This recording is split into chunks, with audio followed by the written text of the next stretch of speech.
Sir आपके पास में जब मरीज आते हैं तो उनके लिए आप कौन कौन से टेस्ट, शरीर के टेस्ट करवाने के लिए मेनली बोलते हैं कि आपको ये टेस्ट करवा लेने चाहिए, ताकि वो लोग बाकी किसी लैब में जाकर के, आजकल बड़ी इजीली अवेलेबल है तो बहुत सारे लिपिड प्रोफाइल समथिंग जो टेस्ट होते हैं वो करवा लेने चाहिए, कौन से टेस्ट करवा लेने चाहिए? और दूसरा ये है कि जो टेस्ट करवाते हैं मोस्टली जो अवेलेबल हैं उनमें होता है ग्लिसराइड, ट्राइग्लिसराइड, ये सर क्या लफड़ा है पूरा का पूरा, ज़रा बताएंगे। साहब एक बहुत बड़ा माफिया सिस्टम खड़ा हो गया है जो है डायग्नोस्टिक सेंटर का। हम खुद एक डायग्नोस्टिक सेंटर में बैठे हैं जो मैंने लगाया हुआ है। डायग्नोस्टिक सेंटर का माफिया सिस्टम क्या है कि जब आप टेस्ट करने बैठते हो तो एक टेस्ट का कॉस्ट है 600 रुपये और 60 टेस्ट का कॉस्ट है 700 रुपये। दिमाग के परखच्चे उड़ जाते हैं कि ये कैसे पॉसिबल है। 59 टेस्ट 100 रुपये के ही थे तो ये पहले वाले टेस्ट का 600 रुपये क्यों लिया गया साहब? इतना पैसा क्यों खर्च किया आपने, मेरे से क्यों लिया? तो क्या इसमें बचत बहुत ज़्यादा है, या इसमें धांधली बहुत ज़्यादा है, या इसके टेस्ट सही आते हैं, या ये जस्ट करते ही नहीं, कुछ भी दे देते हैं आपको, या इन्होंने आपको अपना गुलाम बना लिया है, या आपको डरा के आपके पॉइंट्स का फ़ायदा उठाते हैं? ये है क्या कहानी? कहानी ये है कि साहब कि सारे के सारे डायग्नोस्टिक सेंटर एक दूसरे से कंपटीशन में बड़े से बड़े टेस्टों को मार्केट में ला के टू द कॉस्ट प्राइस पे आपको दे देते हैं और बहुत कम प्राइस में सही टेस्ट और रिलायबल टेस्ट भी करते हैं। मैं बड़े बड़े डायग्नोस्टिक सेंटर्स की बात कर रहा हूँ।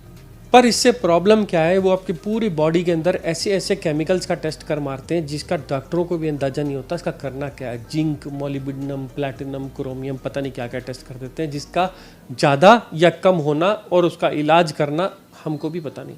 तो फिर बेसिक टेस्ट होते क्या है साहब? कोई भी किसी के लिए बेसिक टेस्ट नहीं होता। जैसे अगर आप अपनी गाड़ी सर्विस कराने जाते हो तो ज़रूरी नहीं है कि उसमें मोबिल डालना है, ज़रूरी नहीं है उसमें हवा भरनी है, ज़रूरी नहीं है उसके ऊपर कपड़ा मारना है, ज़रूरी नहीं है उसको धोना है, ज़रूरी नहीं है उसकी हवा चेक करनी है, ज़रूरी नहीं है उसका कार्बोरेटर चेक करना है। ज़रूरत के हिसाब से आपको एक टेस्ट ही ज़रूरी था, उसके लिए आप एक ही आदमी का एक ही चीज़ का पैसा दे रहे थे।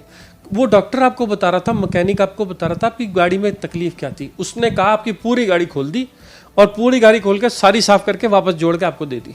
और अब आपको ये नहीं बताया कि इसका मतलब क्या है। अब आपके हाथ में थमा दिए 60 टेस्ट जिसको देख देख के अब आप डर रहे हो। जैसे स्कूल का रिपोर्ट कार्ड पढ़ते हैं ना कि इधर लिखा है 60, इधर 59, अरे मर गया ये तो एक कम हो गया, इधर लिखा है 2, इधर लिखा है 1, अरे मर गया ये तो ज़्यादा हो गया।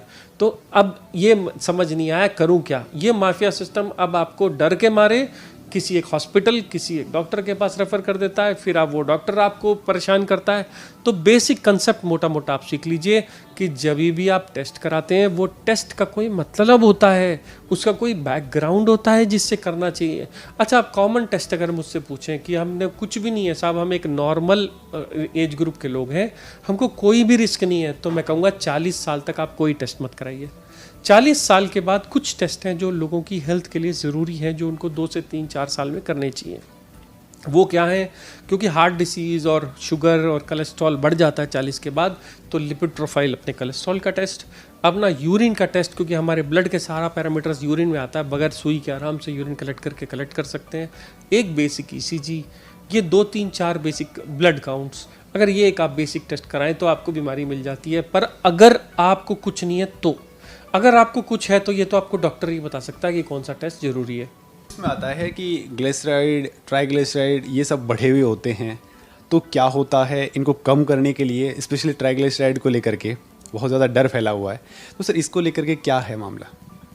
अगर आप मेरे साथ 5 मिनट और रुक सकते हैं तो मैं आपको कोलेस्ट्रॉल की पूरी जन्म गाथा सुना सकता हूँ। हुआ क्या था, शुरुआत में हम लोगों को आपके ब्लड के अंदर, हमारे ब्लड के अंदर एक चिकना पदार्थ मिला था जिसको बोला गया कोलेस्ट्रॉल।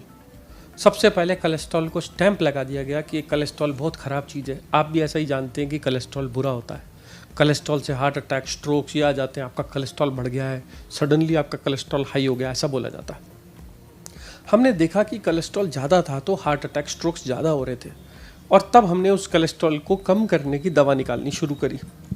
एक बड़ी अच्छी गोली आपने सुनी होगी, एटोरवास्टैटिन, रोजुवास्टैटिन, ये स्टैटिन्स आई। इन स्टैटिन्स ने कोलेस्ट्रॉल को कम किया, हार्ट अटैक और स्ट्रोक आने कम हो गए। हम लोग बड़े खुश हो गए। पर अब प्रॉब्लम ये थी कि इसको दें किसको? जिसका कोलेस्ट्रॉल बढ़ा हुआ उसको दें। अगर ऐसा देखा जाए तो 10 में से 6 लोगों का कोलेस्ट्रॉल बढ़ा हुआ मिल रहा था। इसका मतलब कितने सारे लोगों को कोलेस्ट्रॉल की गोली देनी है।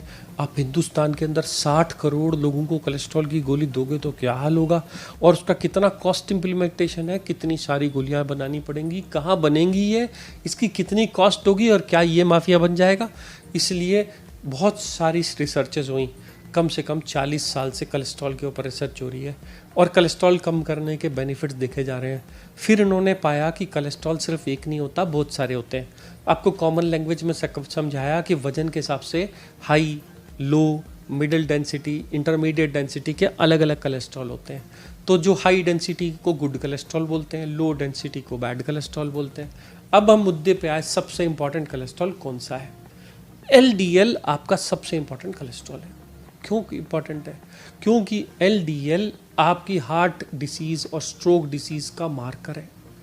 तब सारी गाइडलाइंस ने कहा कि सिर्फ हम 4 लोगों को ही कोलेस्ट्रॉल की दवाई देंगे, सिर्फ 4, इनके अलावा किसी को नहीं देंगे। तो वो 4 लोग कौन है जिनको कोलेस्ट्रॉल की मेडिसिन चलनी चाहिए या जिनको चल रही है? वो 4 हैं जिनका LDL 190 से ज़्यादा है। फ़र्क नहीं पड़ता वो क्यों ज़्यादा है, वो खाता ज़्यादा था, मोटा ज़्यादा था, पतला ज़्यादा था, उसकी फैमिली में कोलेस्ट्रॉल ज़्यादा था, मुझसे कोई फ़र्क नहीं पड़ता। वो पतला होन दो, 20 किलो का होन दो, उसका कोलेस्ट्रॉल LDL 190 से ज़्यादा है, उसे हार्ट अटैक आएगा ही आएगा। उसको कोलेस्ट्रॉल की गोली हर सारी ज़िंदगी चलेगी, ये 190 एक्सेप्टेबल ही नहीं है। दूसरा नंबर आया, जो लोग डायबिटीज़ वाले इंसुलिन के ऊपर हैं, वो कभी ना कभी आने वाले 10 साल में हार्ट डिसीज़ के पेशेंट बन जाएंगे। इनको कोलेस्ट्रॉल की गोली देनी ही देनी है। आप नहीं दोगे तो वो वर्किंग हार्ट डिसीज़ के पेशेंट्स हैं। तो आप हार्ट डिसीज़ के पेशेंट कौन हो, आपको कोलेस्ट्रॉल गोली कब चलनी चाहिए? जब आप